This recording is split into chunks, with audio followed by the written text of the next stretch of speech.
makes me want to have a bowl. And in other news then over in America, guys, in the White House, there is a push for WADA to rethink its cannabis use in sports.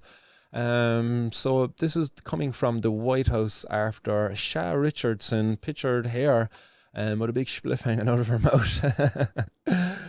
So Sha Richardson, as you all probably are well aware of, got booted from the Olympics there not too long ago over failing a drug test over the consumption of cannabis. Sha Richardson had consumed some cannabis after finding out that her biological mother had passed away. She found this out during a press interview, it was. So this left her feeling distressed, and a friend offered her some cannabis afterwards. I believe it was to help her sleep or just to wind down after fucking finding out such devastating news.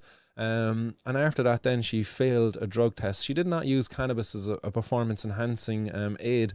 She used it to help just to deal with the grievance of the loss of a loved one. So now the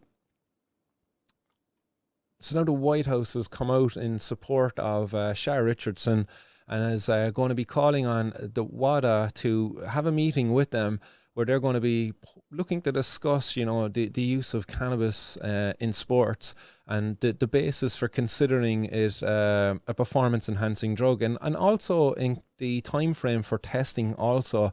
So it'll be interesting to see the outcome of that conversation. Now, it's worth adding that America is one of the largest contributors to WADA. They give WADA, so that's the World Anti-Doping Agency. They give them almost $3 million every year.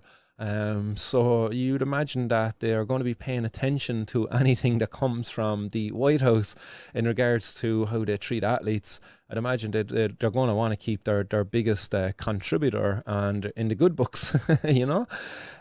So this can only mean great things going forward for the cannabis community at large, because if these talks are successful and if WADA have a re-examine the use of cannabis in sports, hopefully it will follow suit of the likes of the UFC, where in the UFC they've recently announced, the UFC actually not too long ago announced it, but more recently actually it was the Nevada State Athletic Commission came out and supported the ending of testing people for cannabis use in sports because it's not a performance enhancing drug. So fingers crossed, that's where fucking the Olympics goes as well, because it's not a performance-enhancing drug. Much like alcohol, much like other drugs that people use for whatever reason, cannabis is exactly like those. It's a drug, it's a tool that people use for various reasons, but performance-enhancing in sports is certainly not one of them. So it's not worthy of a ban should a person test positive for it, you know? It makes me want to have a bowl.